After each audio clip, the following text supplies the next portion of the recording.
Start by welcoming our distinguished professional colleagues and visitors to NIPFP.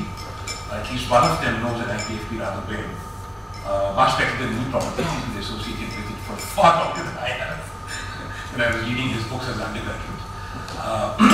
But it's a real privilege and honor for us to have you here. We're very excited that you are here.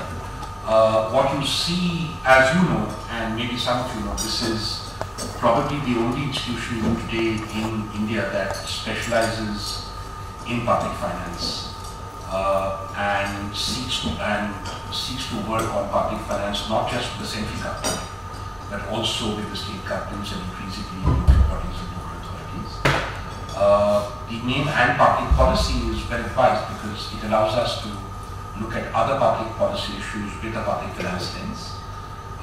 Lately, of course, we have branched out into other things, but there's a lot of valuable work that we have done on community government and public finance. We have interesting work on financing healthcare, in addition to the traditional work we do on tax policy, expenditure policy, macro public finance, which is me, and tax administration and public expenditure management. So we have now begun the process, just to inform you, of trying to develop collaborative relationships with institutions at the state level. So not to replicate that, we possibly bring public finance expertise there.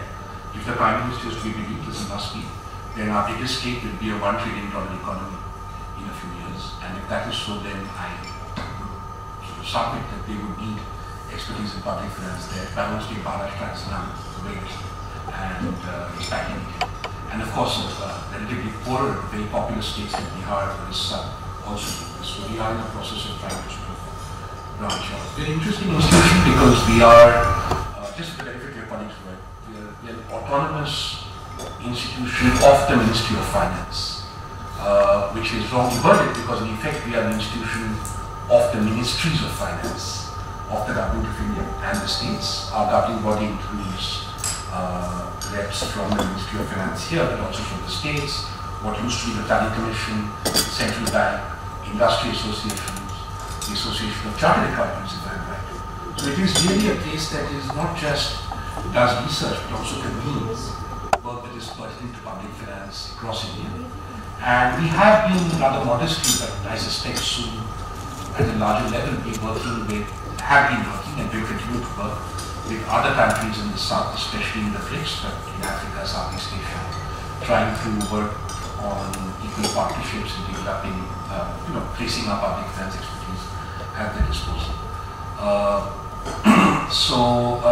In terms of the Finance Commission, which is why we were all here, I think this is a brilliant initiative of the World Bank. I was economic advisor to the 13th Commission, and while we did some work with the bank, the idea of actually getting some of the best minds in the world of public finance to come and talk to the Commission, I wish we had also done, no doubt benefited from it, as I'm sure the 15th has. We are this year lucky. Normally, this institution is so implicated with the Finance Commission that we have a large number of our staff seconded to the Finance Commission. This time round, we have none, except my predecessor, who is a member of the Finance Commission. So last time we had 3. Our former director, a former senior member of faculty, and economic advisor. So that normally means we don't get much work from them. We can't. This conflict of interest.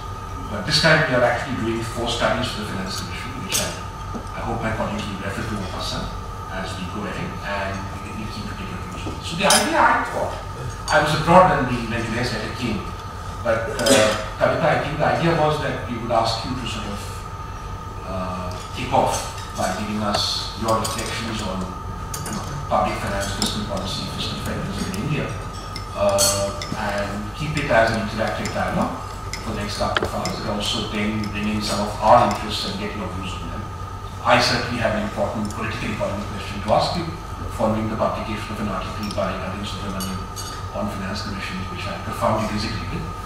So I'll be looking at your views, which will help you write my disagreements down when the occasion arises in the next 2 weeks. I'm sure colleagues will have questions. So please do take this laterally. Let's not be too hierarchical about this. If you have a question, catch my eye and pop in or a comment. So with that, how do you want to do this? Should I ask you to sort of kick off and then perhaps could say a few words about whatever you like, the introduction to the Finance Commission, you can do observations on Indian public finance, the way federalism is working, and then we can take it from there. So, over to you, Fabian. Just to say that.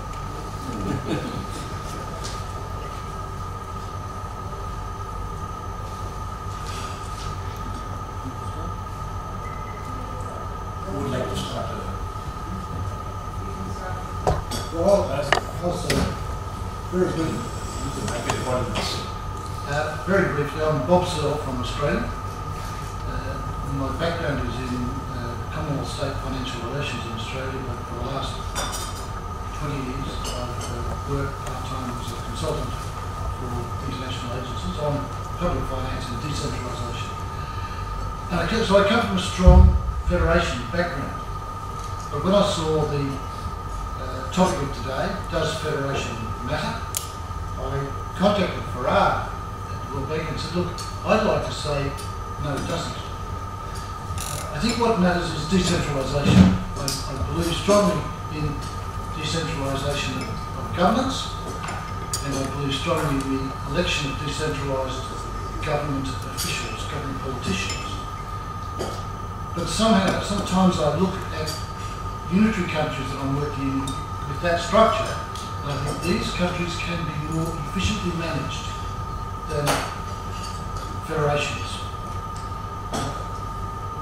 The two things that I think are important in either structure are the clarity of mandates given to subnational government and the level of autonomy that's given to the elected subnational government people. As long as people in the nation, in a decentralised environment, know what they are responsible for and have the power to carry out those responsibilities, I think the nation is well served. So the difference is whether your subnational government is structured around a constitutional basis or a legislative basis.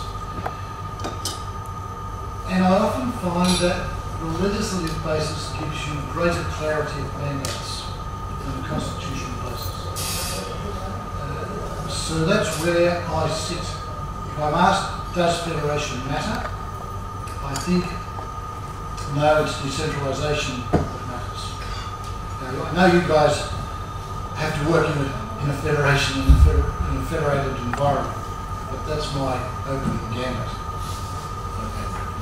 I think David would probably support me. Okay, my name is Bernd Spahn. I'm from Germany, also a federal country, as you know, which has the benefit of being a relatively well-organized federation. And still I side with Bahl when he says federation matters once we have it. Right? The basic principle is decentralization, and I emphasize that as he does. And you can have either a federation or a decentralized unitary state facing similar problems. And I also would side with him saying that sometimes these unitary states are much better run in a decentralized fashion than federations.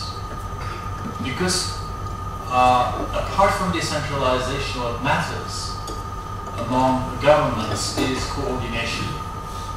And a federal structure is just one instrument to coordinate what we find autonomous or sovereign states working together for a common purpose. I go as far as saying that all of the federations I have visited started with a political mandate. Usually it was the defense which was brought them together in Australia, in Canada, in the United States, and in Germany.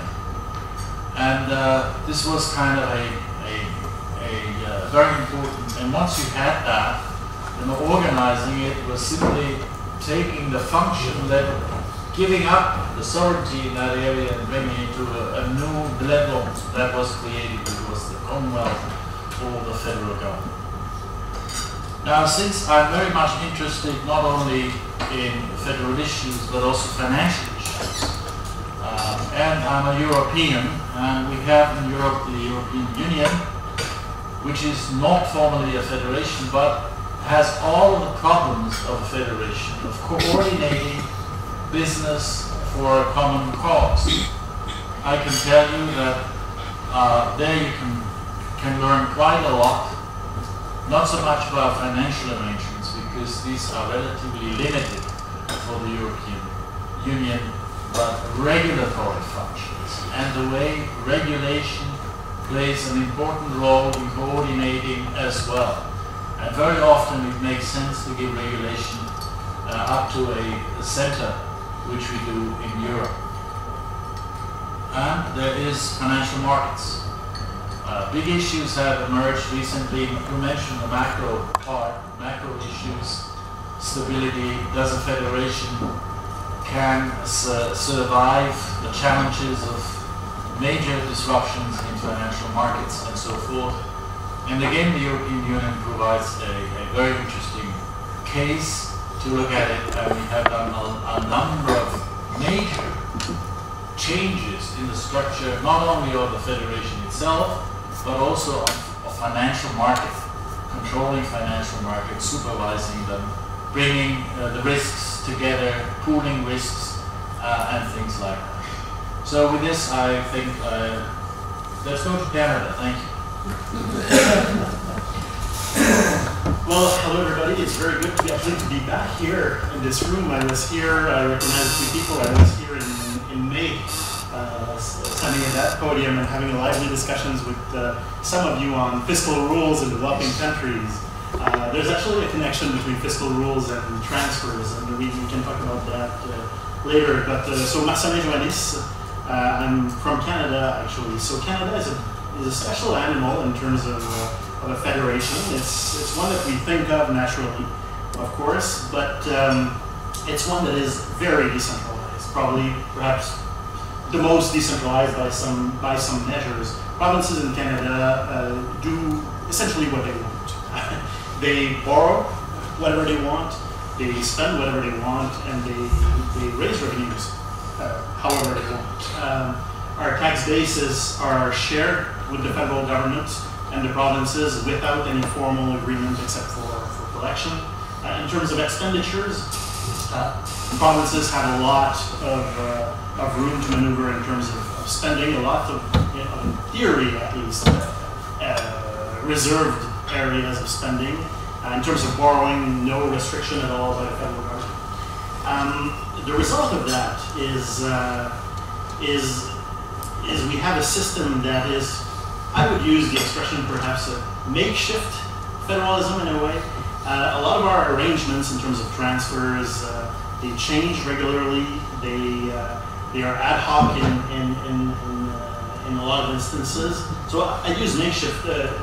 Roy, you used yesterday the phrase loosey-goosey. I'm gonna say it's a makeshift federalism. Coming from that perspective, of course, it taints the way that I tend to approach this issue of federalism. So why federalism matters, I would agree with Bob that actually what matters is decentralization, but I'll go one step further. What matters is how you decentralize. And as much as clarity of mandates is important, and I would stand by that, the reality is that even if you have very clear mandates, even if you have explicit responsibilities in the Constitution as we have for provinces, the reality of things now is that almost every field of intervention of the state is de facto shared responsibility. In Canada, it comes from transfers from the federal government and social policy area. So say from the voters' point of view, pretty much everything is shared now. This is both good and bad. It's good because if we have complementarity between levels of government, well, actually you can reap the benefits of those complementarities. Of course, then you need to think very specifically about the production function for each public good. So do these complementarities exist? I think this is worth thinking about when you think about the third tier, for example. Okay. The bad thing, of course, is, well, if everything is shared, coordination, as was mentioned earlier, is extremely important. And it gives rise to political games that are there all the time. And I think as much as we would want to enforce clear mandates, the reality is we do have shared responsibility, and we need to perhaps change a little bit the way we tend to think about federalism. So, for example, one issue raised by the Finance Commission in the debates over the last 2 days is the role of the third tier. I think we all agree that the third tier needs to do more. The third tier is important, is at the forefront of the key policy areas today. But the reality is that even if we decentralize a lot, we will still retain part of the responsibility at the state level or at the federal level. So in the end, what we will have is partial decentralization and shared responsibilities. So we'll need to think, it's important that we think right away about how we're going to deal with the layer cake, if you wish, and how we're going to manage so cooperative federalisms, things like that are important to think about on the outset. I'll leave it at that. I'm Roy Bahl. I'll tell you a story that when I was a young economist, I got a job at the International Monetary Fund. And the first day I go to the fund, they introduced me to my new boss, and it's Raja Chalaya. So I was hearing about the National Institute of Public Finance long before I ever visited here. The reputation is not a local reputation, it's a world reputation. I think the director is a little bit modest in his introduction because your work is known all over the world, and so are the people who work here. You don't do public finance in India without coming to the National Institute of Public Finance because you wouldn't have really done your due diligence. And the directors are always giants in the field. Their pictures are probably on the wall somewhere here, and you can go back and read who they are, and their names are well known in public finance. So it's a real honor always to be back here to see you. And I love the way you have people that come and go from this staff because your alumnus are all over India doing this kind of work. And the World Bank. Pune is one of our. Yes, the World Bank. Yes. So it's good to be back in India. I think it's a good time to be a public finance person in India, especially if you're interested in intergovernmental fiscal relations. The part of Indian public finance that always perplexed me is why governments and government decisions didn't find their way all the way to the bottom tier of government. This is the land of Gandhi, right? You would expect that development would come up from below. So when the constitutional amendment was passed, basically making the third tier an honest-to-goodness local government unit, I, like everybody else, thought, well, now it's going to happen, and development is going to be better for it. So here we are, 20 years later, and we're still talking about what to do about the third tier. But in the meetings with the Finance Commission this week, the chair read part of the mandate from the president, which basically said it's time to move on to get it right with respect to the third tier. We know the 13th Commission waved their arms at it and they were timid. The 14th was a little less timid, and hopefully the 15th Finance Commission will address it. But the missing piece in India's intergovernmental fiscal system is the fiscal decentralization, the level of government that's actually closest to the people. So if I were an Indian public finance person, I were going to work on a topic, boy, that would be pretty high on my list.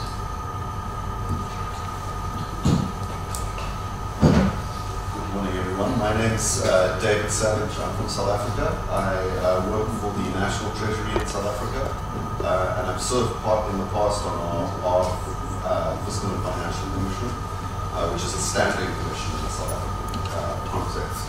I'm currently managing a program across government that looks at the role of our cities in driving faster, more inclusive economic growth. So really looking at the third tier with the, in our case, large city perspective. Of course, our cities aren't quite as large as yours. I think what distinguishes South Africa from the other countries in the room is that we are a unitary state, but with very strong federal characteristics. So, someone at the workshop with the Finance Commission over the last 2 days called Hourglass Federalism, where we have a strong central government, quite weak provincial administration, provincial governments elected with functional assignments, but very few own revenue sources, and then theoretically a strong and quite differentiated local sphere of government. But we also face a lot of the problems of that you see in federations. How do you clarify functional assignments between tiers of government? How do you manage coordination, particularly when there's a lot of concurrency across these functions? And we struggle with very many similar things. And I think it makes it quite interesting that the debates around managing intergovernmental relations are not confined to formal federations alone. And there are very many different definitions of what constitutes a federation or a federal system. So the hourglass definition of South Africa was new to me. We normally talk about ourselves as a unitary state with very strong federal characteristics. It's been a really interesting couple of days for I think all of us. I've certainly learned a lot from Germany, Canada, Australia, and of course from Roy and his broad global experience. But particularly from seeing the challenges that India is trying to come to terms with. I did have an opportunity to work here about a decade ago, and obviously worked with the NIPFP, and great to be back here.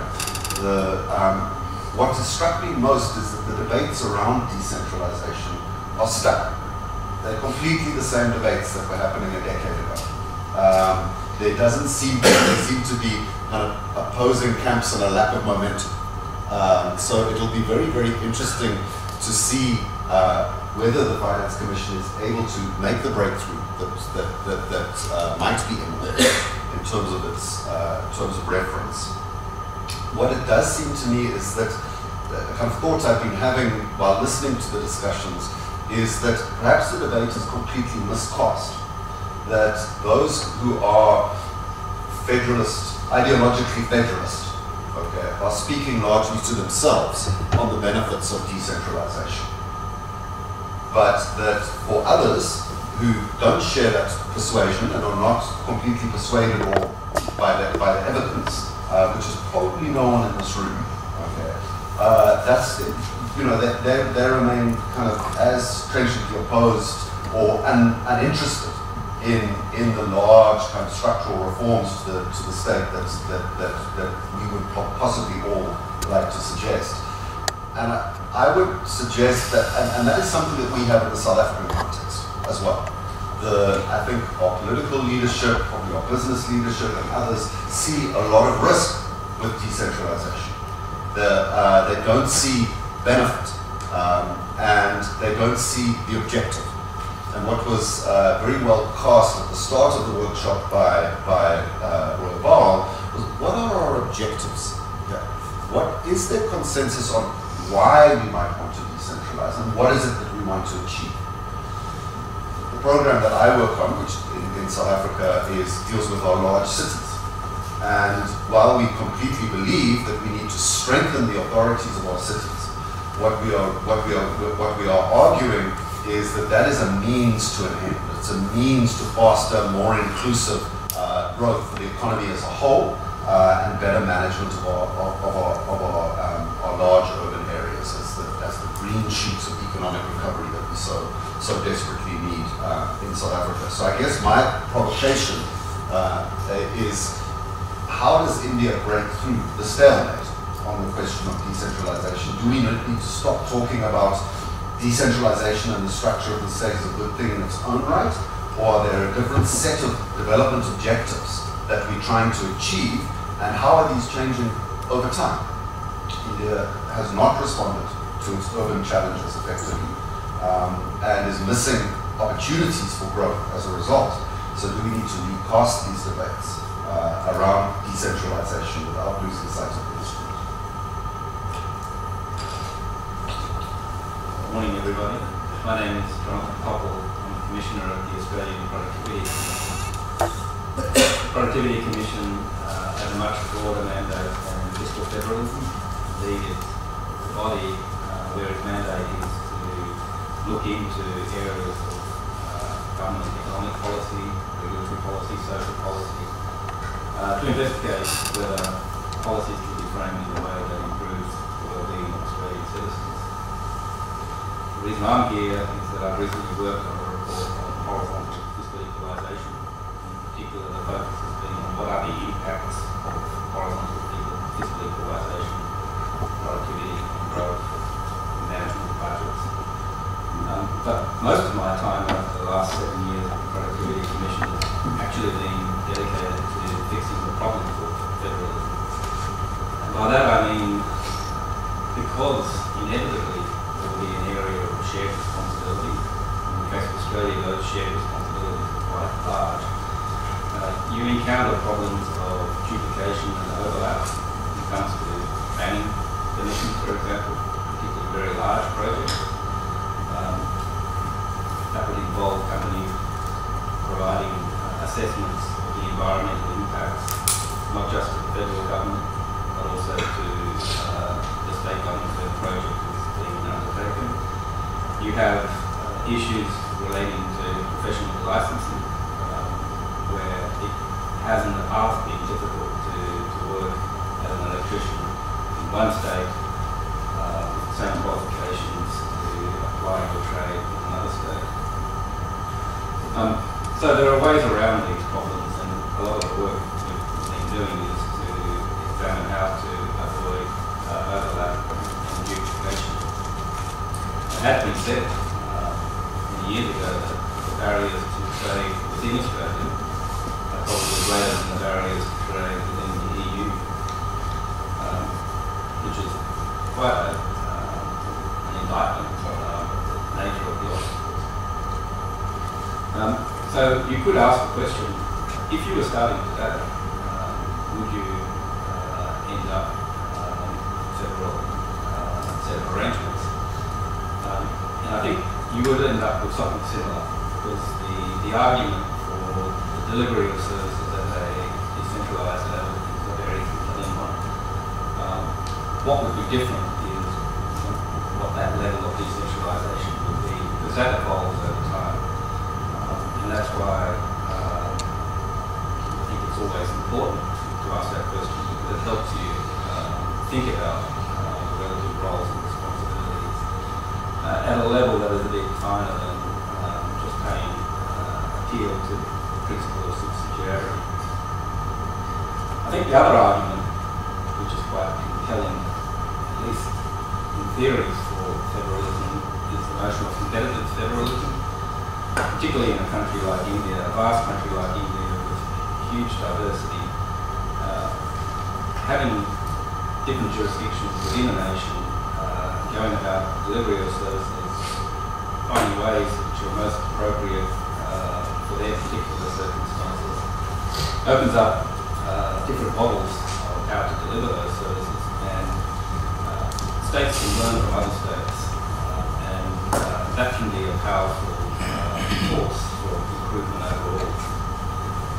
I must say though, looking at the casual way the experience of Australia is, I haven't really seen a very good concrete example of competitive federalism at work in the Australian context.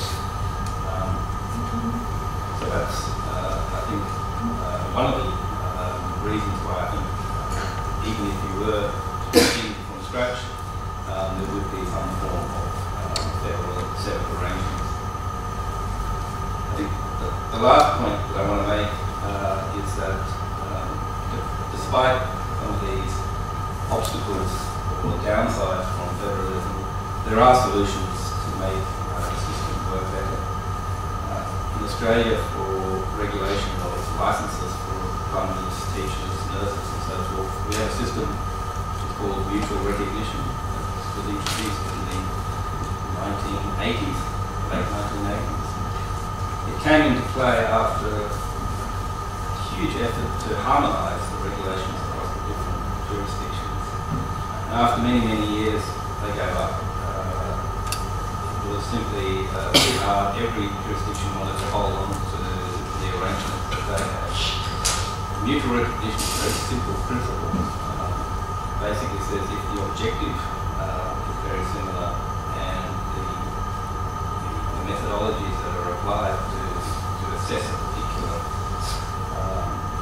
license application, for example, for a nurse is similar, then someone who has a license in one state will be recognised in another state.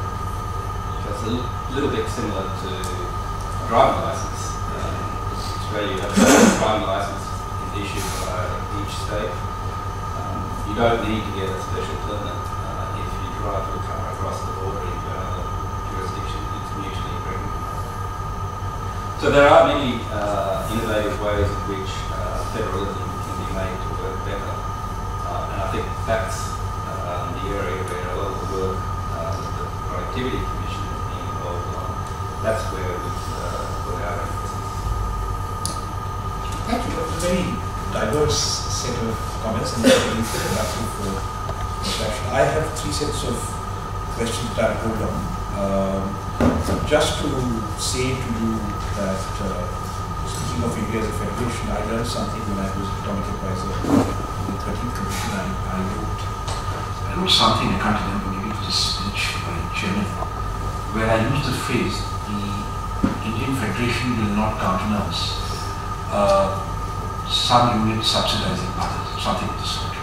The law ministry came back saying, this is wrong and you're stupid, probably was, and India is not a federation. I said, what do you mean India is not a federation?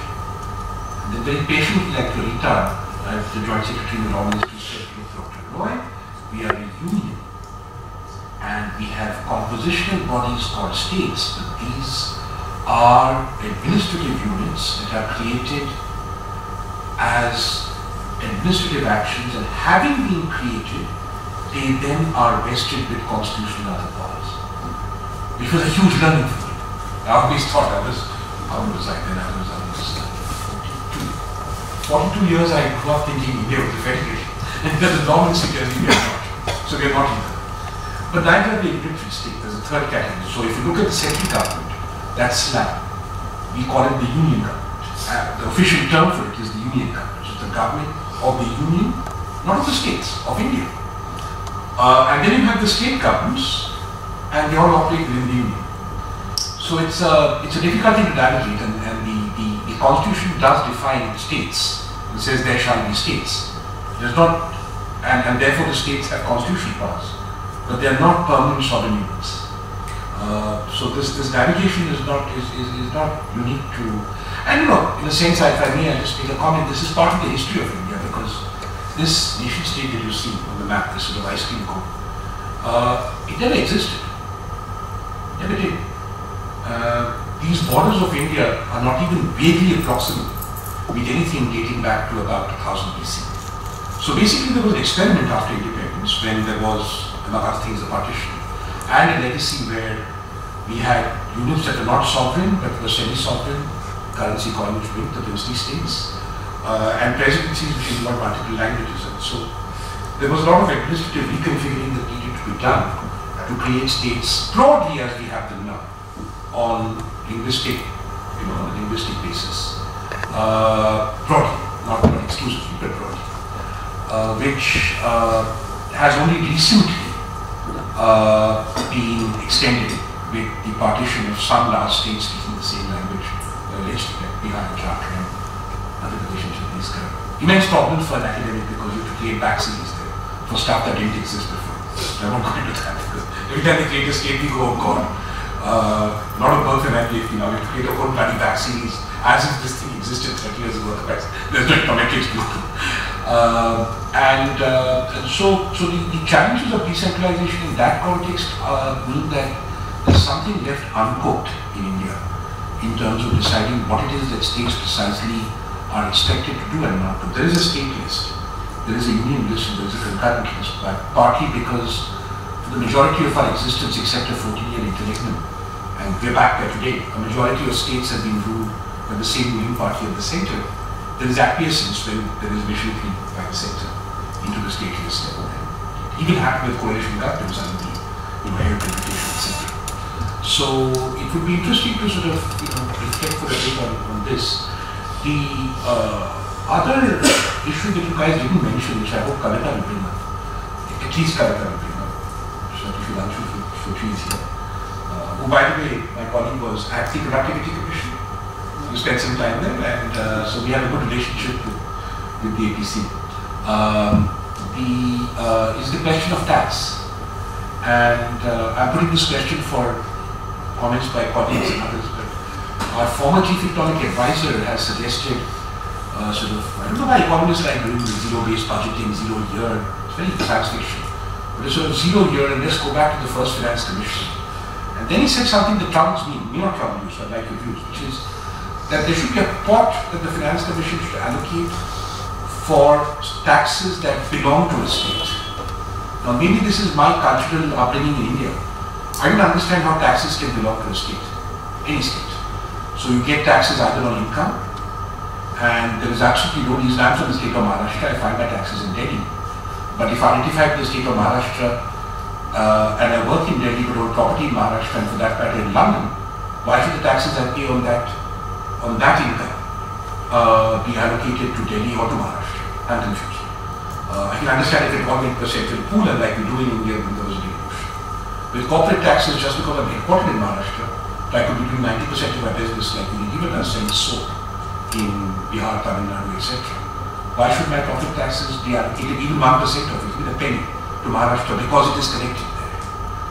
With GST, I can see some reason with indirect taxes, but even there I can argue that if I fly to Bombay tomorrow, or if I fly to a tourist destination and I consume there, is it fair that we say that legitimately the entire indirect tax collected by that unit where I'm a tourist belongs to that federation, despite the fact that the consumption happening as a consequence of someone from another unit coming there to consume?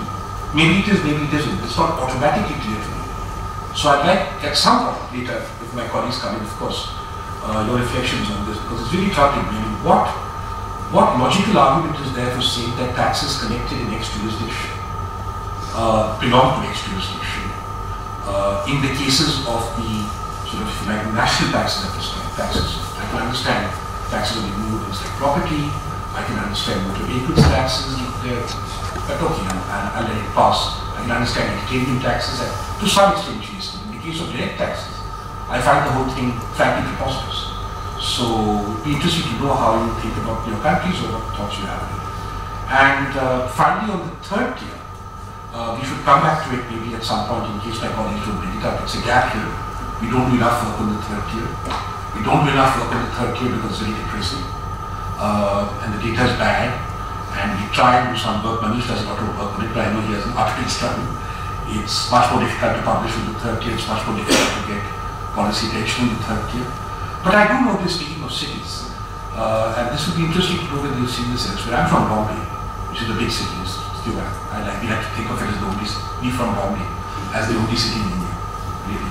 The rest of them sort of feudal agglomerations. Now, Bombay was interesting because in the 1950s, 60s, even when I was a child in Bombay, Bombay had a mayor-in council, it had a budget, and it had its own public services that it provided on approval from the mayor-in council and the corporators.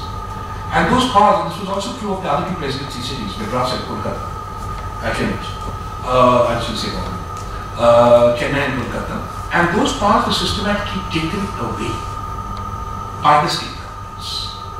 And I noticed that this happens simultaneously with a situation where if you look at the major cities of India today, certainly I can speak for Bombay, Kolkata and Chennai. It's probably true of Bangalore and certainly true of Hyderabad because minority power. There is no politician in India of any substance who says, my support base is from Bombay. I used to have Rajneesh Patel as party. I'm a Bombay guy, I control 7 seats, so I'm going to fight for Bombay. That simply does not seem to happen. So you don't have politicians who have large urban bases on the basis of which they fight for their cities. And the consequence of that, therefore, is that the evolution of functions and functionaries does not happen. So it would be interesting to know if similar situations exist elsewhere and how to get it. Let me first throw it open to colleagues for questions or comments or please introduce yourselves. Well, I'm also assistant professor at National Institute of Foreign Finance and Policy. So I would like to have opinion on the current debate with respect to use of census data in the evolution of countries by the Finance Commission. There's similar thing. Is there a similar thing in other three federal countries in Brazil, Canada, or something, or is it unique to us? There are unequal distribution of population and unequal distribution of resources has led to this debate. And second point is that Finance Commission started giving 100% weight to population. First Finance Commission is 90 and 100% for sensitivity and importance. Post that Finance Commission onwards, I think they fixed 1971 census to be the reference for the benchmark for the use of population rate. But over time, rate of population has gone down. At the same time, 11th Finance Commission did a study and it said that the population rate has come down, but whatever rate is used is closer to population. I mean, the correlation between the other rates to the population is 85. It means that the population has remained of weight in the fiscal transfers by the Finance Commission formula, at least till the 11th Finance Commission. So, does similar thing happen with the other federal countries where the financial transfers are done using population for the distribution of the population, or is it unique to us? Anyone like to take that up?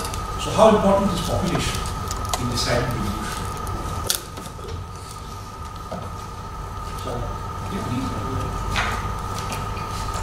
So, you know, I think there are two parts to your question. One is what India does in population, about that. The other is about whether population is typically used in the allocation formula. And the answer to the second question is it's almost always used in the allocation formula. In fact, in some countries, it dominates the allocation formula. Pakistan is an example, but all over the world.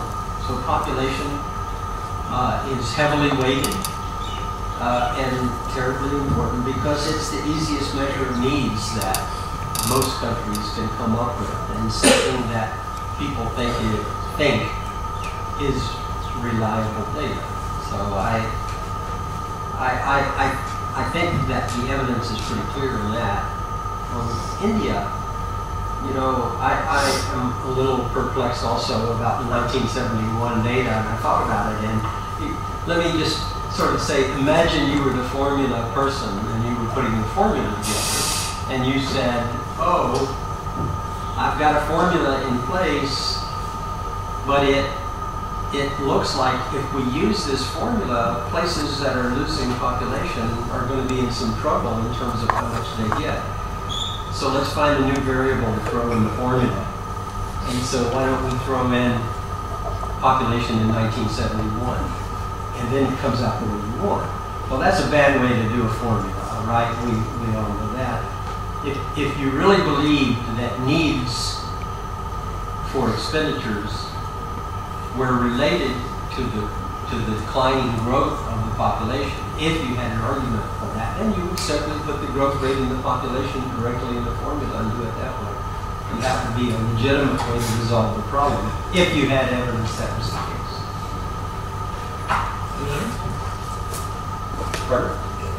No, I agree with Roy about the dominance of population data in most formula distributions. And I think it's legitimate because the funding distribution is all about ultimately the provision of services to people. So if one state has twice the population, it is going to have an increased service responsibility and therefore an increased expenditure need.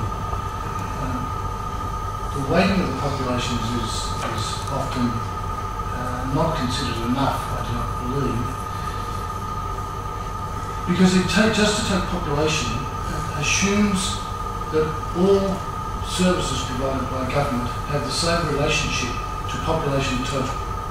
But clearly that's not so, because if I ask you what element of population primary education or aged care is, I have two totally different aspects of population, different parts of our population pyramid, which differ greatly between states based on the history of that state.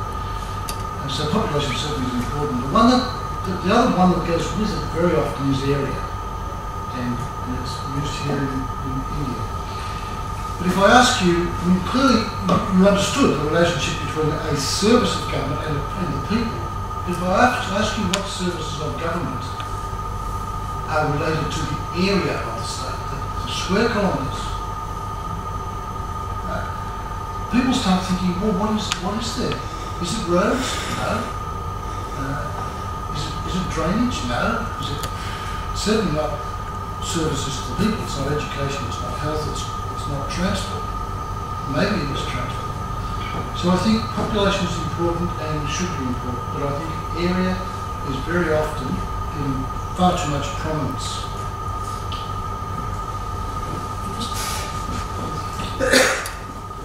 Let's pick up your second question, which was the logical argument for why a state should receive a pot of money from particular tax. That is connected to this jurisdiction. That is connected to this jurisdiction. Well, part of my answer is that it depends on where it is collected to the administration of the tax. But the main argument for doing this is that the point of taxation takes place where the economic activity takes place. You can see with GST, for example, literally all of the systems that have been adopted use the so-called destination principle as opposed to the origin principle. And a similar argument can be made for personal income taxes. Where you work would be where that economic activity takes place. You're definitely right, corporate taxes, that doesn't really hold up to too much scrutiny, but a large number of taxes would fit the criteria that the point of taxation is also where the economic activity took place. What often happens is that in a federation, if a state took responsibility for imposing its own GST system, particularly where the population close to the jurisdictional boundary, you would see people moving across the boundary to shopping or whatever it is. So there's an erosion of the tax base that can take place, and therefore you will have systems where the central administration central taxation administration will take responsibility for collecting the tax, certain efficiency gains in doing that in itself, and then distributing that tax back to the jurisdiction. And I know in Australia's case, and I don't think it's ever been used, but past happening powers that would allow a state to increase its own revenue by, for example, a supplement to the income tax rate, which would be collected rather than federal government distribute practically. So there are tax administration arguments, and there are also tax efficiency arguments that favour such arrangements. I mean, it's just to come back on that, I have a sort of maybe a follow-up question on the population issue to all of you. You see, the thing is that then I'd have to have a very complicated tax return, right? So what if I earn let's say I'm a consultant and I earn income working for the World Bank in Delhi. I don't see why the World Bank should be why that should be and I work for the Reserve Bank of India, which is in Bombay. and earn income from there, and I live in Delhi. Is it fair that all the income I get then I put to the Delhi tax jurisdiction as opposed to being split amongst tax? Then in which case, I guess you have done a return, which then says you earned income in 3 states and therefore I will give you an income. So and that is increasingly true of high net worth taxpayers, which are the interesting taxpayers for personal income tax, at least in India. That it is very difficult to say that they earn all the income in one jurisdiction. So that really is my question. GST, I'm just being provocative. We have a very sensible system in India, which has evolved apparently entirely through administrative convenience, which is that the states where the GST is collected keep half, right? Our 8 plus 8? 18, 9 plus 9? GST? Yeah, GST. And then there is, and the center takes half and that is distributed according to some formula. There's something called IGST which only Kadeka understands. I certainly don't. It just boggles my mind. But on the question of population, my question to you is, see, one problem in India is that if we did what we say we do and technically correct, we would have secession. Which is why it's interesting. Our parliament has 542 seats and these are divided on the basis of population between different parts of the country. But that has been frozen since 1971. Forget the finance commission. The population extent in 1971, because if we did it now, then 2 states of the union would have a majority in parliament because of varying fertility rates. And the economist's answer would be, which I have questioned, why don't they migrate? And that would solve my problem. But then there doesn't seem to be, migration doesn't keep pace with.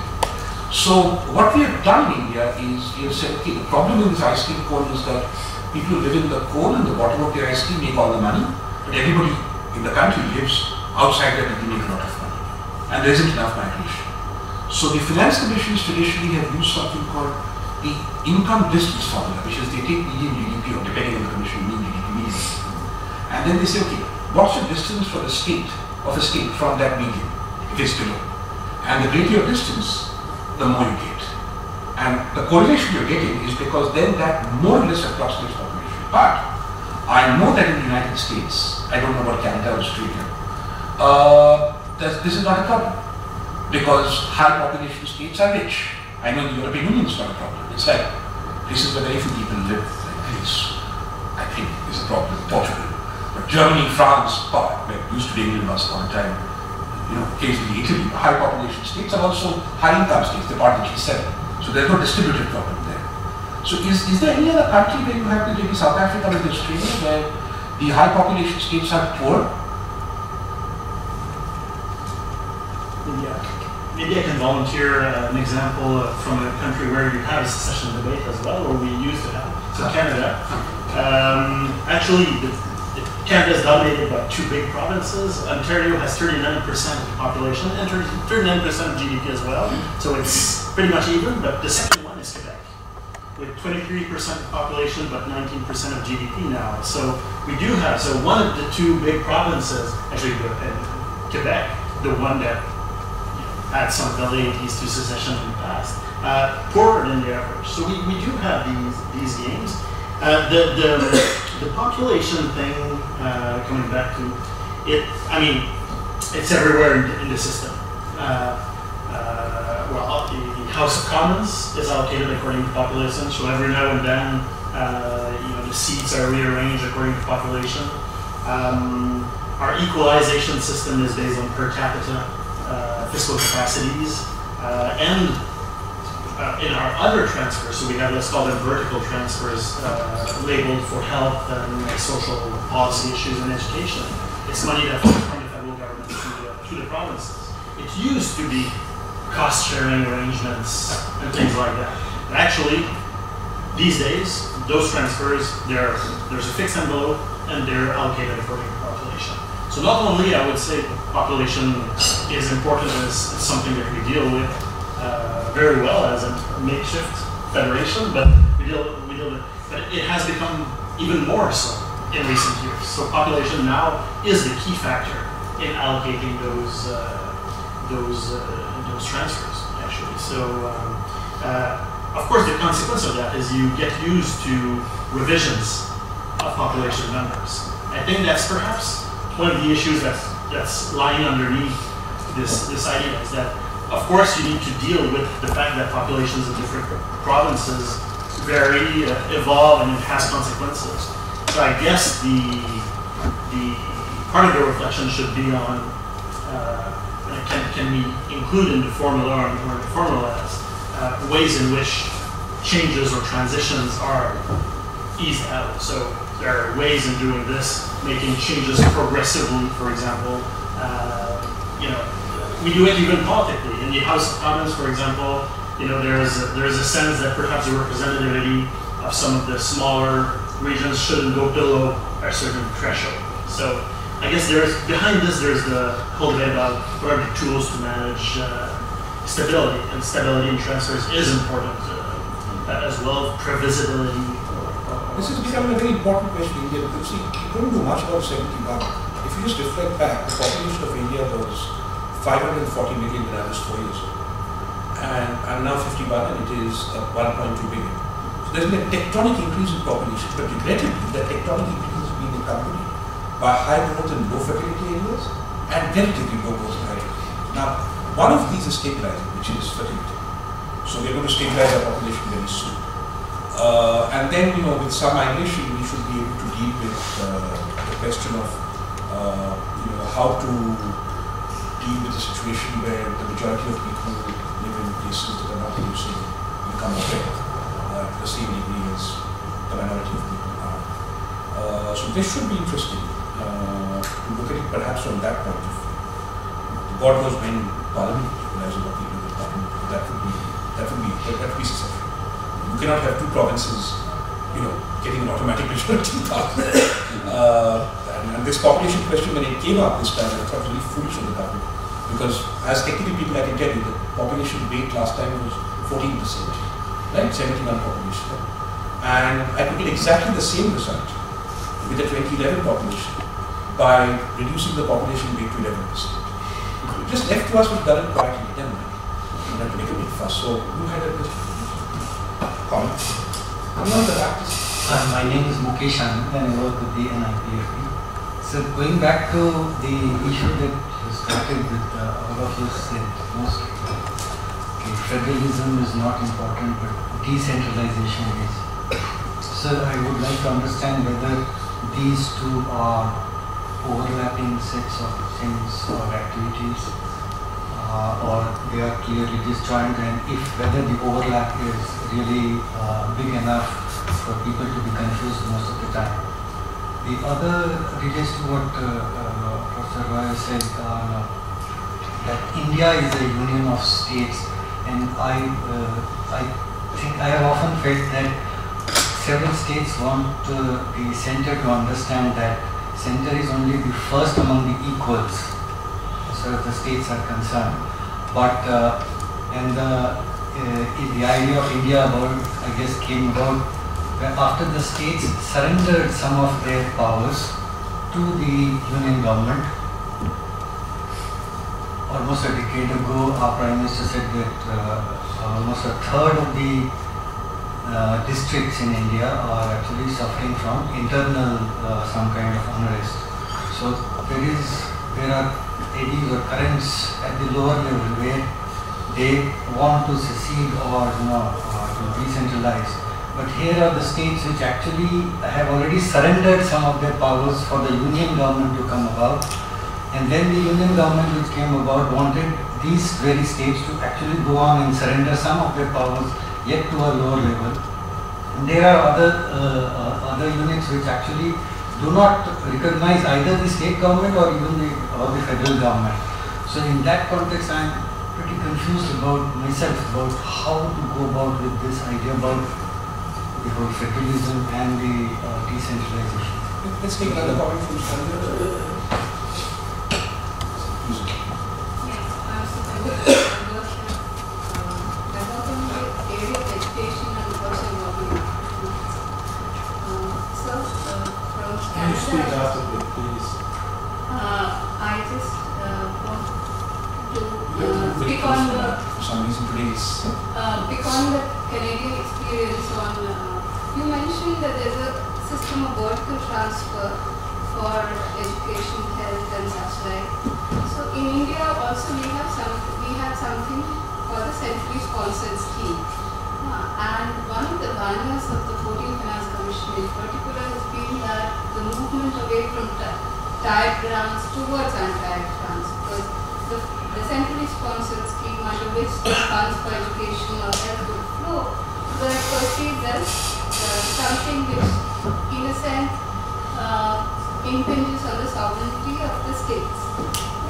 So I would like to know that to what extent is the vertical transfers in your context, how successfully has it played out, and how does it kind of keep this balance of power between the center and the state in a keep of the balance. The other is a comment on this reference to Gandhi and decentralization experiment. While he was speaking, and it's an interesting relation, while he was speaking, I was just wondering whether Gandhi ever meant decentralization in terms of power of the state, because he was always, he overlooked, put limits to what the state should do. And given the present model of economic growth, where the trickle down hasn't really taken effect, whether we can really have decentralization in terms of, because the revenues are not there. In the villages, the revenues are really not there. So before the decentralization of economic activity in the true sense happens, can we really have decentralization? Who wants to go? Canada, perhaps? Yeah, maybe just a short answer on Canada. Actually, you can frame the problem exactly the same way in Canada, and the end result in Canada is actually our transfers today. They're as simple as it gets. They're labeled education or health, so it's money that flows from the federal to the provinces, but it's unconditional. For education, it's entirely unconditional.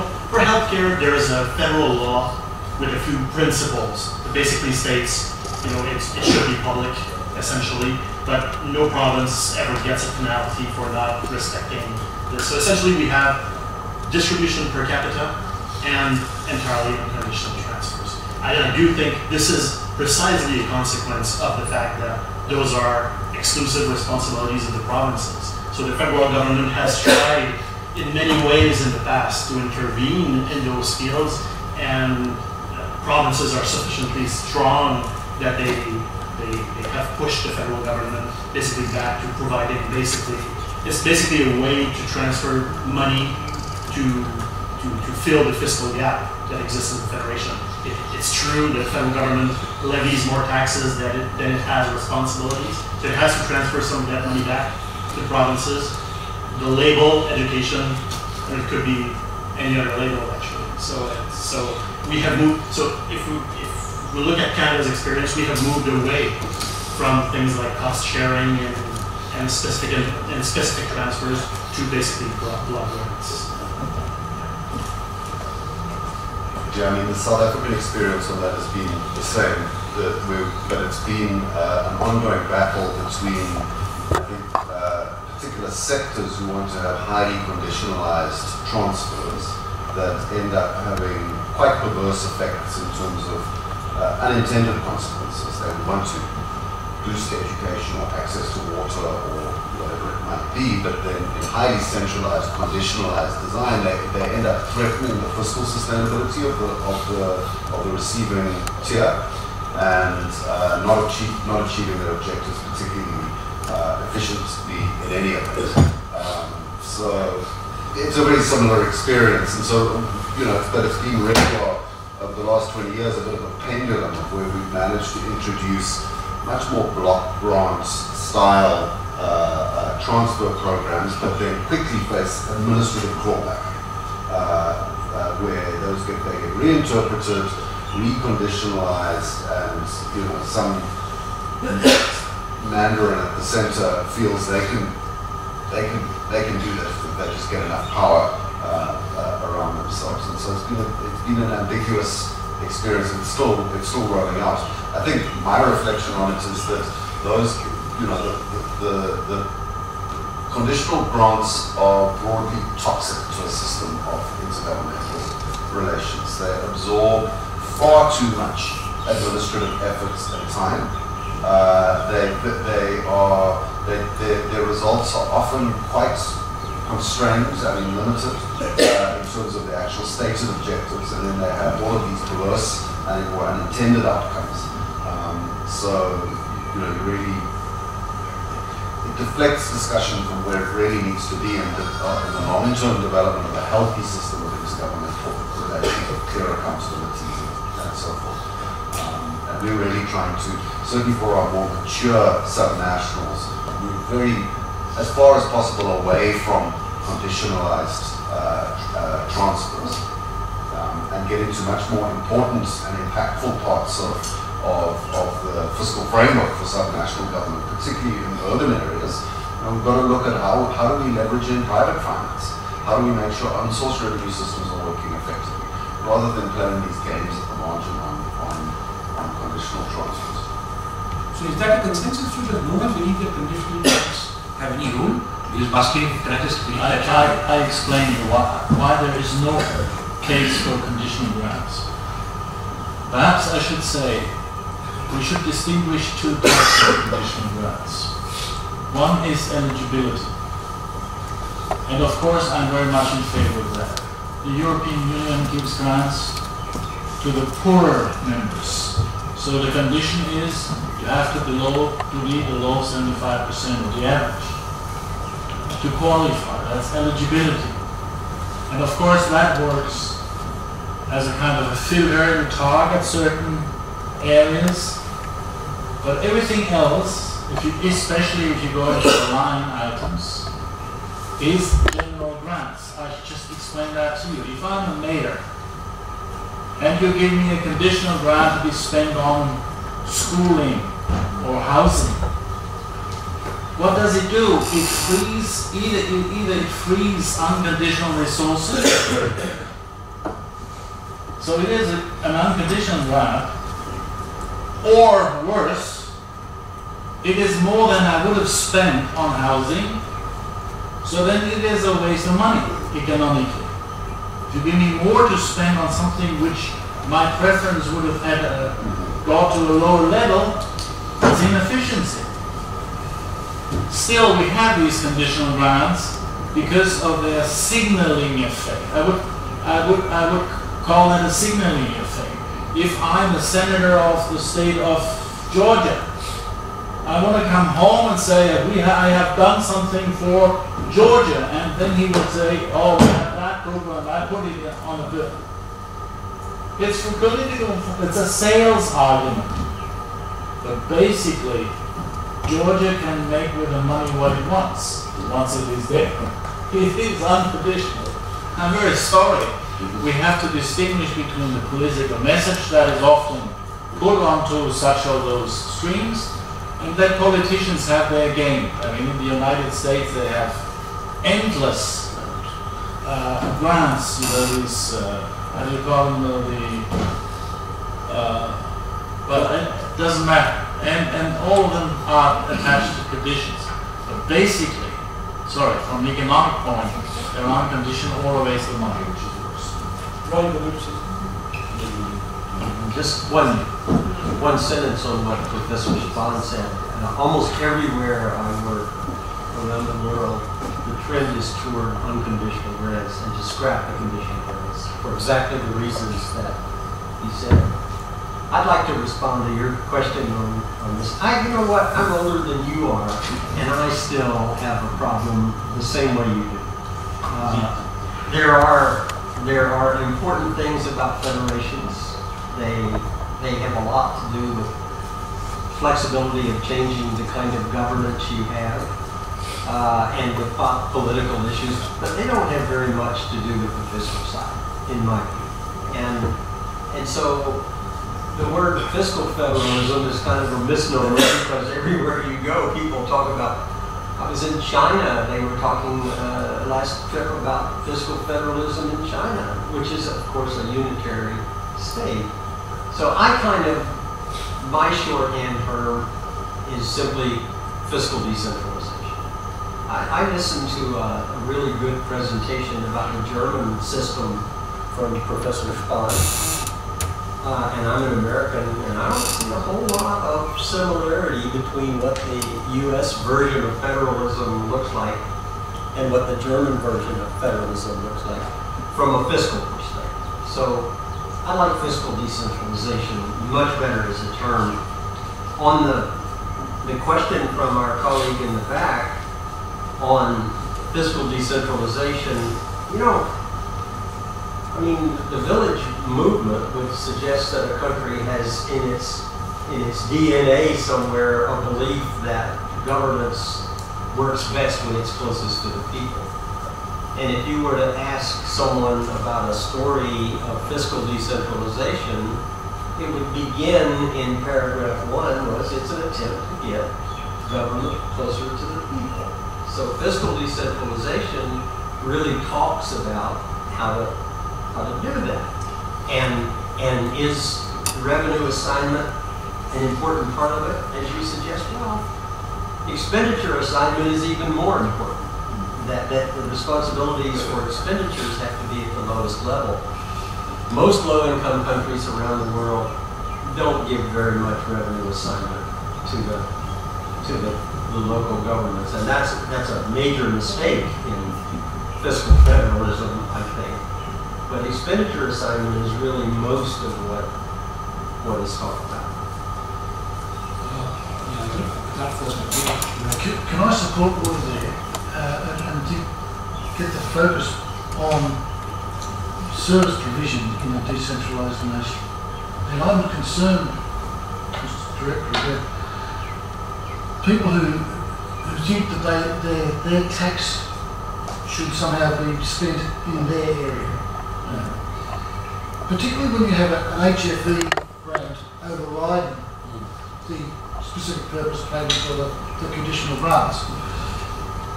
It seems to me that if we can get people to think of themselves as a member of their nation, and they pay tax, but they don't need to know, and they're not interested in whether their tax is spent on defence, which is a central government function, education, which might be a provincial government function, or local park management, which might be a third-tier responsibility.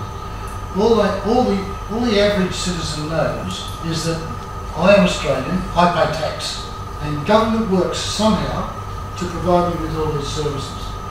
And then I think it's up to government to structure the decentralised financial system however way it likes, so that each level of government benefits, so that we don't put all our resources into education, or all our resources into defence, or all our resources into maintaining the park. We have specific purpose grants, conditional grants, I think largely because of the political requirement that our central government, our state, provincial government people, politicians, have to be able to relate to the electorate. But overriding that, we have these HFE grants, which in theory equalise the capacity of governments at different levels, or governance units at different levels, to provide roughly the same standard of service to an individual, whether that service be defence or education or park management. So I guess I'm a centralist, because I've always seen myself very strongly as an Australian, and my role in life for 30 years at the Commonwealth Grants Commission was working on HFE, which is all about each citizen of Australia is entitled to the same level of services, and I think that's what's important. So I agree with Roy, concentrate on the expenditure side. I agree with much of what's being said about conditional grants. But as always, it does depend. And one of the circumstances where conditional grants can be quite effective is when they go to a project where there are national spillovers. So take major roads, roads that link jurisdictions with each other, economic centres, that cross the jurisdictional boundary of each state has a responsibility against Australia roads. So their conditional grant can be quite effective because the benefit from that road isn't just shared by those in the jurisdiction in question. It includes national benefits as well. So you do want a system that at least attempts to get a degree of additionality. Yeah, maybe just a quick word. I think the Canadian perspective is going to provide an interesting contrast with the Australian. I want to go back to what Bob was saying. I think we're at the heart of the fundamental differences between federalism and decentralization. To me, federalism is more about the institutions, and decentralization more about the implementation and the practice of who does what. And the institutions are extremely important because they build or destroy the trust that you have in the functioning of the system. So to get to the state of mind that Bob expressed, saying, we are all citizens of the nations, and then let's do what's best, and so on and so forth. There needs to be a level of trust between definitely the first and the second tier, in our case in Canada, because the third tier doesn't exist constitutionally. And I think that's where, we all know Australia is kind of is the poster boy, the federation with the right institutions. In Canada, for example, the federation is profoundly imperfect. There are a lot of missing links. A lot of those institutions, such that as a Commonwealth Grants Commission, we're not even talking about these things. So in such a context, it creates a lot of risk. Let's call that risk aversion or defensive attitudes by both the federal people and the federal government and in the provinces as well. So, say in the case of Canada, and these things are, you could very well imagine that after a profound reform of federal institutions, you have a higher level of trust, and then in the end, you have more centralization. So in a way, you can move federal institutions towards, let's call that, better respect for the second tier, for example. And then once you have that, you have the foundations upon which you can build centralization in some areas. So for us in Canada, we probably would all agree, economists in the room, that perhaps education should not be let only to provinces. There are externalities, especially for higher education and everything. So we would all agree that probably the level of decentralization is too low. Actually it's higher. It should be more at the first tier than at the second, as it is right now. But the institutions that we have are not ready to build the foundations of that centralization. So just to offer a contrasting perspective on it. Just before I conclude with that, just a couple of takeaways. I think the political economy point is very important, and I'm glad to hear it happens in other countries. We have this sleeping ministry here called the Ministry of Urban Development. I have no idea what it's called. Because they've changed all the names. And they were basically known, they were very popular with bureaucrats because they gave civil service housing. That's all they did, really all they did. Now it's a big ministry. I went there, it's all plate glass, it's very posh, man. If you go there someday, my God, have them done a makeover because they have a conditional grant to administer to 450 cities under the Smart Cities program. And my IAS colleagues, my civil service colleagues, would never have liked to go to the Ministry of Urban Development 5 years ago. Now they want to go there. It's even more important the Ministry of Rural Development, which is the largest spending department of the Ministry of Defense. So that political reason for conditional grants is important. But here's another one. What I'm hearing you all say, it's interesting in South Africa, is that there is no sociological imperative which says that states will not do the right thing. Now, I take your point, John. They may not do the right thing even if fiscally incentivized. And so the second part is, but if you fiscally incentivize them, then they will do the right thing. And that sort of moral ethic has been part of Indian federalism for a long time. Most recently in the case of our beloved Prime Minister, the incumbent, who believes that we should not defecate in the open and wants to end open defecation. You may or may not agree with that, I certainly do, but a large part of the population of India, voting with their feet, if that is the right phrase in the context of defecation, did not so believe. So what you get is a central conditional grant to end open defecation. Whether it works or not is a separate issue. But the idea here is the spirit. The spirit is, you guys are defecating in the open. This is bad for India. You must stop defecating in the open, hence a conditional grant. So to what extent do you have this sort of morally driven conditional granting happening in your countries? Before I conclude with that, if I may. You get a lot of work. You know, you don't study properly. You don't take the right medicine. You defecate in the open. So here's a grant and fix it. Actually, I don't know what you mean by doing the right thing. Not defecating in the open. As a model. In my country, we don't have this kind of, or very little, we have it, but that it's enabled the specific purpose for payments. But looking at the European Union, I'm always fascinated by the fact that the European Union, through its grants program, which are capital grants, and the budget is extremely small, it's 1% of GDP. The EU has not more than 1%. And with its capital grants, they're able to kind of mobilize significant funding for infrastructure development of our member states. Now, if we talk about infrastructure, capital grants, that may be a different area we have, because often lower tiers of government do not have the ready-worthiness to go to the market, or for institutional reasons they cannot go to the capital market to fund. But they need a kind of longer-term financing arrangement. And if the federal government then comes in and helps setting up that longer-term financial arrangement, either through capital grants, or subsidies to interest payments, or whatever you have, co-financing, matching grants very often are the instrument.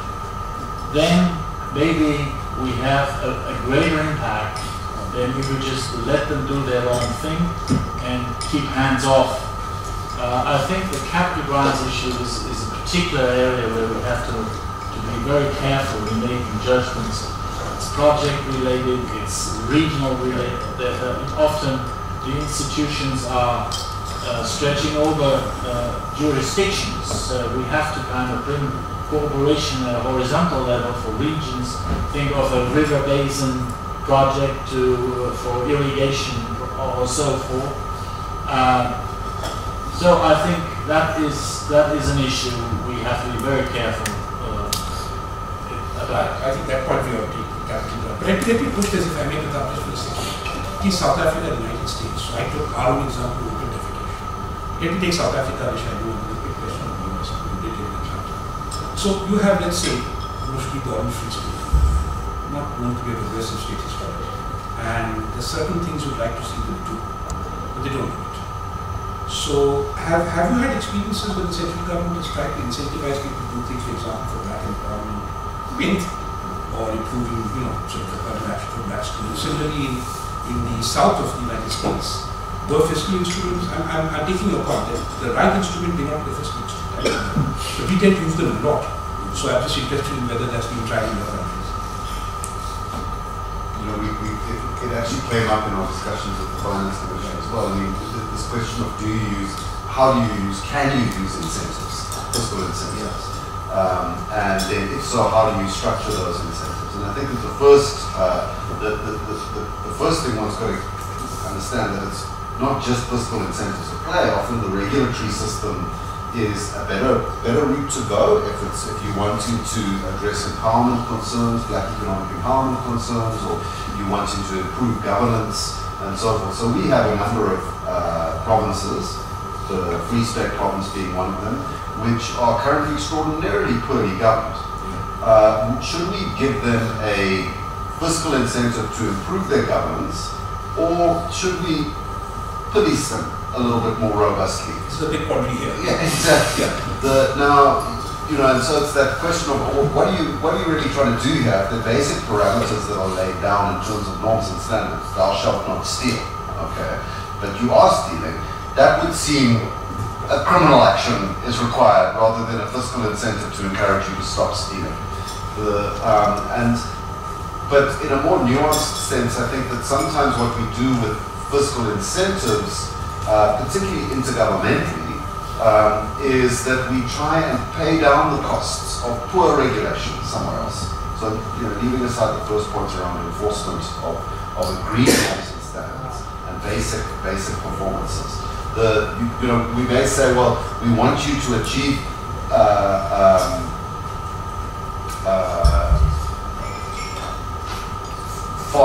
faster urban growth, or improve the speed at which you process building plan approvals, and so we'll give you an incentive for that. But in fact, we're regulating it from the center in such a way that it naturally slows down the process. So then all we're doing is spending additional money to neutralize the effect of poor regulation. And so one does need to be pretty careful, in my view, on exactly how one uses incentives. The second point is that I don't think of fiscal incentives. The second point, I don't think often that what changes behavior is necessarily just the size of the incentive. They typically work at the margin. In what I've read, the experiences elsewhere and what I've seen is that they can play an important role in helping people stick to something they want to do in any way. Okay. So they're working at the margin, and it's not necessarily just the raw size of an incentive that drives that. They're committed to those behaviors. It may be, and in fact it often is with these little experiments that we've done in South Africa, it's the discretion over the resources that actually gets them to do more of what they know is a good thing. So it's not necessarily giving them large amounts of cash. It's giving them cash that is flexible, that is truly fungible, and contributes to programs they already subscribe to, that they would find as a reward, that they would interpret in another tier of government as the real reward, rather than just additional cash. That may be a function a little bit of our system, where it is quite extensively regulated, and we typically have a problem of underspending rather than overspending. So people try to really struggle to spend their budgets concretely.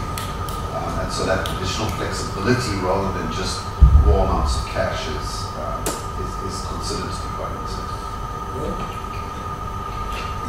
Well, fortunately, I'm not an expert on open defecation, but I do have an analogous issue that is relevant, I think, and that's the disposal of solid waste. So refuse collection is a local function everywhere, and usually financed by a user charge, and it works fine in most of the U.S., even in the South, where I'm from.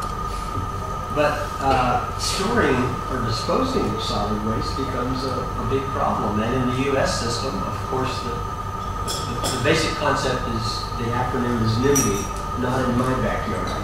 And so what happens is you get grants from higher level governments to find a way to make the disposal site acceptable. Yeah. Which tends to be in some low-income neighborhood or next to a low-income neighborhood. But that's the way we address that similar problem. I don't know that there's a lesson there. The other is do incentives work? It's a really neat question, you know. There's a lot to be done on that. And as we were listening to the discussion around the table in the Finance Commission, it makes me think that it cries out for smart people to begin thinking about this in a more systematic way. My research suggests to me that fiscal incentives usually don't work. But what do we not know about that? What we don't know is whether they don't work because they're not structured right, or because the rewards are simply not right. So there were discussions about why not incentives to improve property tax administration, and then you get bigger property taxes at the local level. Well, you know, there's a lot of people who don't want to go down that property tax road, and it's expensive. So if you wanted local revenue mobilization effort and you wanted to provide an incentive, why not tell a city, if you'll impose an additional 2% on the GST, we'll give it all to you. Maybe you would get takers at a reward level like that. And so I think there are still open questions about do incentives work. But right now I'm in the camp that tends to believe fiscal incentives aren't very effective? I think this was more a comfort question because we believe that directly unpopular in India if you got in seat. So thank you. Pratap? Right. This is Pratap Jena from NIPFP. I would like to bring your attention to the biggest of them all, the income distance criteria that we use, the finance commissions in India use. They give 50% weightage to that criterion alone. Now, after the 14th Finance Commission, this conditional and unconditional grants, as you guys were discussing, it was not about conditional and unconditional grants. They stopped the grants altogether. So it's all about now the tax devolution. So when she was asking about unconditional and conditional grants, I think what was in her mind was the total closure of grants option from the Finance Commission. So now when all that options have been stopped, so the tax devolution has become a big amount, and half of it is being given based on the income distance criteria. As others will know much better about this. The states are in pecking order. Those who are largest distance from the highest income get more. So this brings in equity and all those arguments regarding fiscal equalization, providing a standardized level of basic services in the fiscally weak states, and all those arguments are applied when this thing is given. So now there is also another aspect to it, that in addition to this fiscal equalization, there should be a comparable level of tax effort by those states also, those who are getting more money from this avenue, so that the basic services would be at a comparable level. Now, we do not have much of evidence as to, there are evidence that the states whose per capita income is high, their tax effort is actually much better than compared to the states where per capita income is less. So, we do not have a very clear evidence as to whether there is a comparable level of tax effort to improve the basic services, and we also do not have a clear evidence as to whether this fiscal equalization way of giving more grants to more tax devolution to the states has helped actually equalizing the services. And there are improvements, there are ups and downs, but we do not have a systematic movement of basic services at the fiscally weak states towards improvement. Now, in this condition, I am sure this time some of the state governments are going to demand that please reduce the weight of this income distance criteria from 50% supposed to 30% or 20%. So how do you react to that? Should we give so much of weight to... He has a second question, so why don't you take your question? Okay. I have a related question to what Sir was already asking. This is about, I like your views. So my name is Amaya Sapre, I work here at NIPFP. I have a related question to what Sir was asking. And I would like your views on the concept of fiscal discipline. Because earlier, especially in India, this concept of fiscal discipline generates quite a bit of views, especially at the central level and at the state level. And the combined of it also generates quite a bit of views. And this was a criteria for devolution of grants till up to the 14th Finance Commission, which in the 14th Finance Commission they replaced it with the income criteria, which they said that summarizes everything. So, especially when you have borrowings there are limits to borrowing, and you measure discipline in terms of borrowings and the level of deficits, is it contradictory to have that as a part of the devolution criteria? So I would like to do it on that.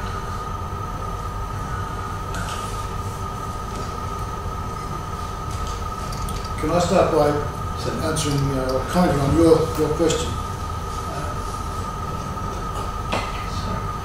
I think it is important when you're looking at fiscal decentralisation. I believe it's important to look at both the revenue and the expenditure side.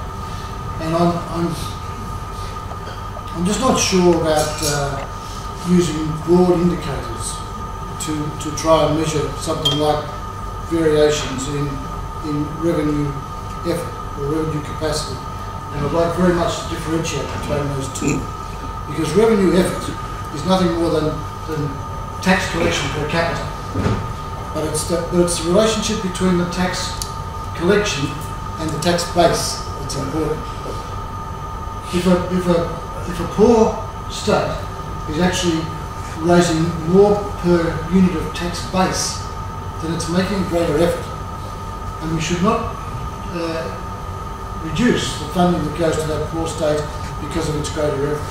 Even though it may be raising much less per capita in tax revenue, it's actually making a greater effort. So differentiate. And then, but you have to, when you're using general indicators like the distance income variable, you have to go back and think about what you are measuring and whether you are truly getting to variations in effort between these provinces, states that are at greater or lesser distances from the capital. How does your measure relate to what you are trying to get at? And that's what I was saying before about population. You can use population in a broad way, or you can use population in an incremental way.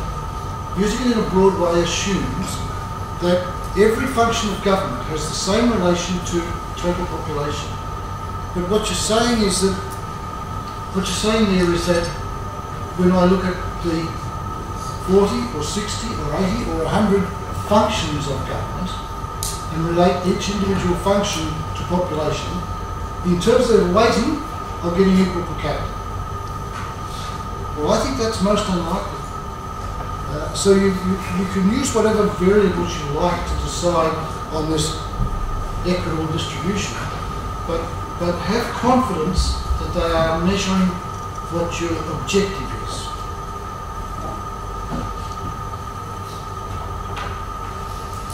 I'm sorry, I can't remember your question.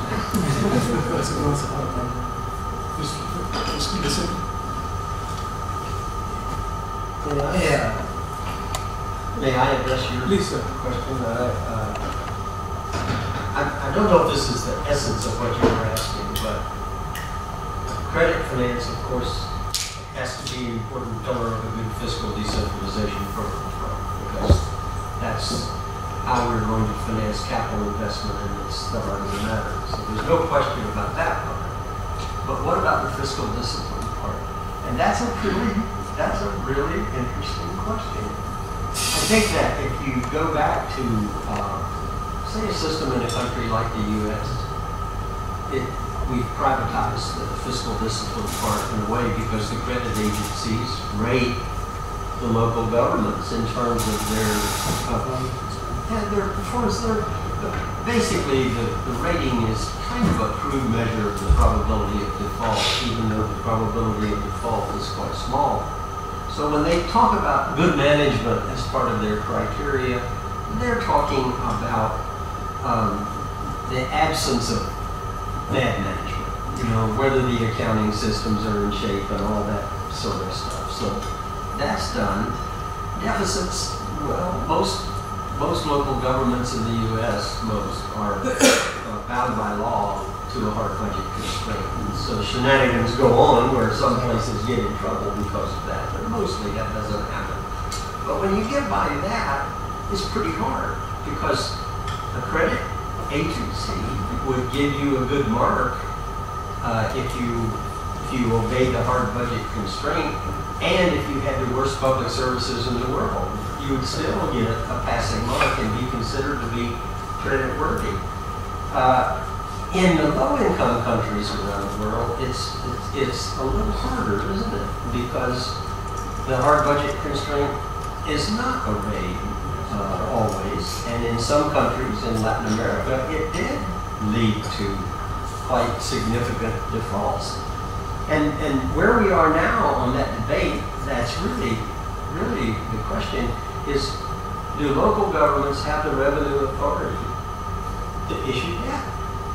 And when we start to say, well, we don't want to give them revenue-raising powers, instead we'll let them rely on their intergovernmental transfers. So it means that you basically shift the responsibility to repayment up to another level of government. And the $64 question is how to get around that problem, I think. Yes, exactly. That exactly was my question, because if debt, especially at debt levels, if they keep piling, then statistics has a bigger macro consequence than what will happen at the state government level, because assuming they won't get enough money to repay their own debts. That's the point. So here's I agree, and so here's kind of an issue. The Colombians classified all of their local governments into three groups for purposes of credit finance, the approval to enter markets. You could be red light, yellow light, or green light. If you were green light, you could do it. If you were red light, your particulars said that your fiscal condition wasn't healthy enough to issue debt. If you were yellow light, you had some things to do to get approved. And I think that's kind of a simple way to do what we all know has to be done. Yeah, I'm Kavita Rao. I work at the Institute.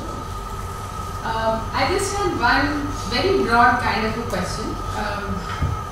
In India at this moment we are having, we just made a transition from a bunch of taxes to GST. And the idea that generally seems to get accepted is that we want this homogenized tax regime extended across the union. There's also this need to argue that we need to bring in more taxes into the base for GST and make it comprehensive across the board. So essentially my question is, should one basically be focusing on expenditure side for tailoring to domestic or local concerns, or does a subnational entity be given, should a subnational entity be given some tax powers, not revenue raising powers, but the power to determine taxation? So should, in other words, local state governments in our case have a sense of autonomy on what they want to do with the tax powers that have been assigned?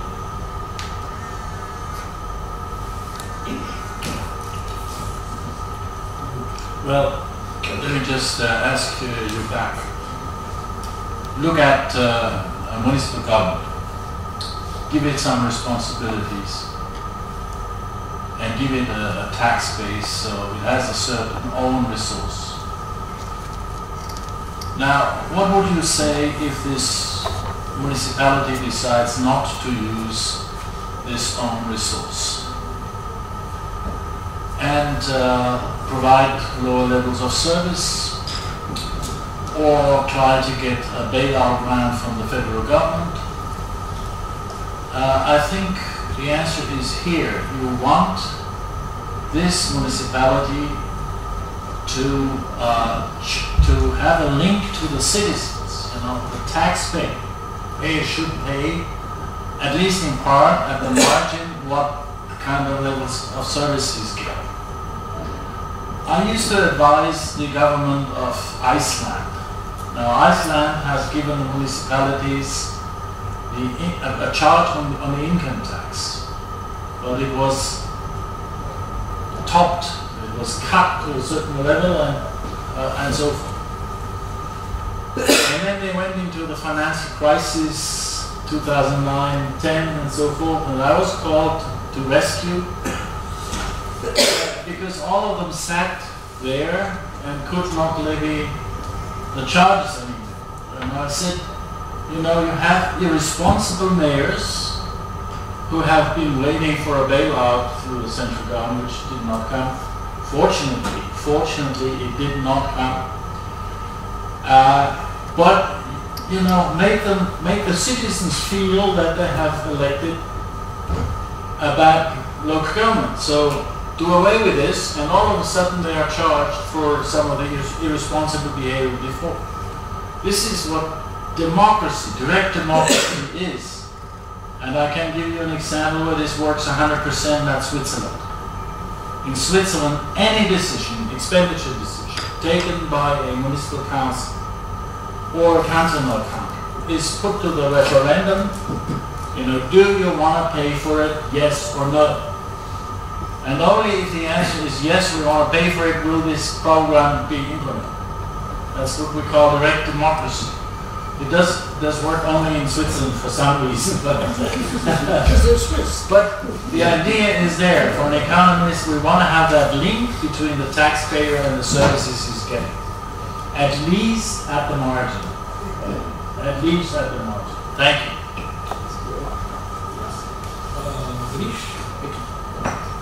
Thank you for a fascinating discussion. My name is Manish Gupta and I work at NIPFP, and one of my areas is decentralization, and I have a question related to that. So if you look at India, in India the third tier or the local government is a state subject, so it's nested within the state government, whereas in many federations you have it as an independent third tier. So if you see in India, some states do have, most of them have given expenditure responsibility to the local government, but not that much of revenue raising powers. So the success in some states in terms of decentralization, quality of service delivery depends on how the states see them and how much revenues they have given. Whereas in most of the states we don't find, and hence you find huge variation in the quality of services provided by them. So my question is it that what is your experience in other countries where the local government is an independent tier away from the second tier of government, and whether they perform better, or is the assignment of revenues or actual collection of revenues better in such federations than India? So just would like to hear your views from various countries.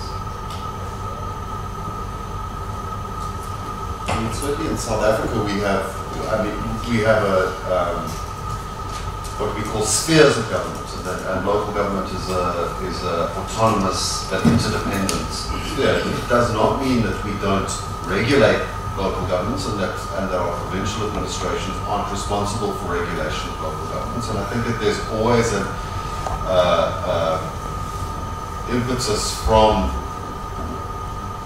tiers that regard themselves as higher in our system to want to over-regulate, and that generates a lot of problems. I think Prof. Spahn laid it out very well, is that if you've really got to avoid moral hazard in the system, and over-regulation and lack of autonomy in the decision-making disrupts local level accountability. So if you are regulating both the tax base and the tax rate and the process by which those tax decisions are made in the local budget process, and you're leaving almost no autonomy at all, well, in effect what you're doing is you're transferring liability back to yourself at the provincial or the national level. So different countries find themselves in different situations, but one of the kind of key questions we always ask when we look at any regulatory reform from the Treasury perspective in South Africa is, are we generating this moral hazard in the system that will allow us to assume, that will effectively allow transfer liability back to us? And there are many ways that it plays for even the local tier to want to do that, as I think Prof. Bahl had mentioned. Sometimes it's great, and the Iceland example, where we get, for example, municipalities that will come to us when they're about to issue debt and say, can you just approve this transaction? And that's very convenient for them to want that approval, because it's transferring liability for a choice that they're making. That needs to be part of a local level compact.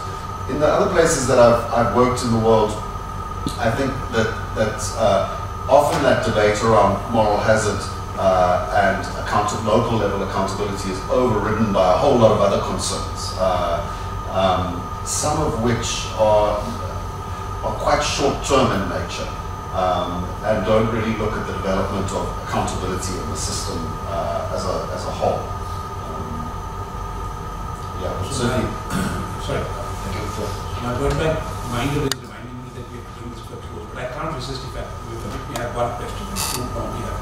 This came to me last week. It's nothing. It has to do with federalism. It's a question from Finance Ministry to me. So let me take advantage of your kind of tip.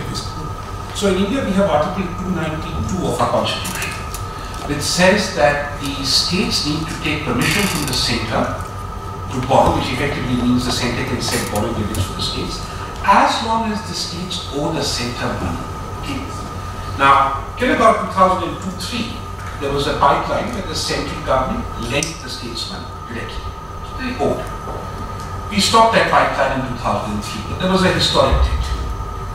Now we are coming up, not this finance commission, the situation where a certain rather prominent state, Gujarat, and then a cascade of states will not owe the central government money, which means, according to the current interpretation of the constitution, they can do what the hell they like, which we don't like in India because we like to nanny our states, notwithstanding the fact that they tend to be less profligate than the centre. Never mind.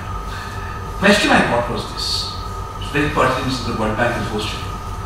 Multilateral lending, okay, it's peanuts in terms of number, yeah, it doesn't affect fiscal stability, nothing, it's peanuts, it seems strange. Multilateral lending from institutions like the World Bank and the ADB happen in the States, yeah. But that multilateral lending is negotiated through the centre and the centre gives permission for it. It sits on the books of the states, but the ultimate responsibility for repayment is the centre's. Can I treat this as central lending to the states? Question, operational question. I couldn't list it. Yeah. We've just re-looked at the performance of our municipal debt market in South Africa, and listen, we're a very different environment in that we do have deep and liquid capital markets that have a history of operating in the municipal sector. We're very, very concerned about the role of the development finance institutions in helping a healthy, efficient, competitive market for municipal debt to emerge relative to the current day challenges. And both the bilaterals and the multilaterals come with particular conditions. The World Bank only lends with the sovereign guarantee in place that distort some of the fundamentals of what we're trying to achieve in creating a competitive market, and they squeeze out other players. The bilaterals, I suspect, more than the World Bank, but we've had the World Bank Group, the IFC, for example, has transacted in our municipal space. That's unguaranteed by the sovereign, but it hasn't been developmental for us. It's actually squeezed out private lending into the market, and we've asked them what do they think they're doing to help us developmentally. They don't have an answer for that. So I do think one needs to look in terms of the development of subnational borrowing quite carefully at what are the constructive roles that development finance can play in different stages of market development. And it's not just wholesale participation at all times, because there are very big distortions that they bring in to different market segments at different times. But Prof. Spahn made a really, really important point on discussions around borrowing, which I think might be relevant for this. So you really need to distinguish in your regulatory framework for subnational borrowing between short-term borrowing for operating purposes, which is something that really does need to be constrained and limited to single financial years. And that's certainly something that's a very firm rule in our environment, and is not, I mean, it's desirable, obviously, for liquidity purposes and so forth, and longer term borrowing for infrastructure investment.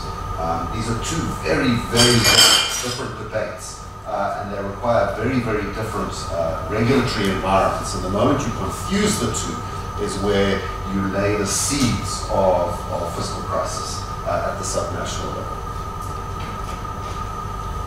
Well, then let me just, we have raised a host of questions in my mind. We didn't think of it that way at all. Luckily with subnational borrowing, short-term borrowing, we have no problem. It is the Reserve Bank of India, and only the Reserve Bank of India, and nobody but the Reserve Bank of India. Unless states have parastatals which they can muck around with it. But otherwise it's all the Reserve. That's okay, then they go past. And that's fine. What can we do? We have parastatals, they go past, and the CAG complains and they go bust. The Finance Commission does look at it. Every controller and auditor general comes with this dirge for every state saying they have these subnational and parastatals in their books. They are bust. Like, yeah, tough, but that's the state's problem. Anyway, this was, I thought, a very interesting exchange. I hope you all found it as interesting as we certainly did. We're very grateful to you and to the World Bank for making the time to come and spend these couple of hours with us. We hope you will, obviously not collectively, but individually, in many of your cases, continue to, and in some of the cases, commence visiting us for exchanges. I must talk to Germany because we have a very productive relationship now with Australia. It's quite interesting. The moment a country posts an economic attaché from the Treasury to their mission here, the first thing they do is come and talk to NIPFP. And then we develop a relationship. I've seen this happen with France, now Australia, 3-year-old assignment, the US for a long time, but regrettably not here the European Union and Germany. But that'll be a good thing when it does happen, because then fostering these links and getting exchanges can happen. And are you leaving today or tomorrow? Or tomorrow, okay. Well, enjoy this day in India. I hope you have some free time. We miraculously got good weather, as far as can be expected in the end of July. And again, thank you very much, and thank you to the World Bank. Please convey my thanks today for facilitating this introduction. Thank you.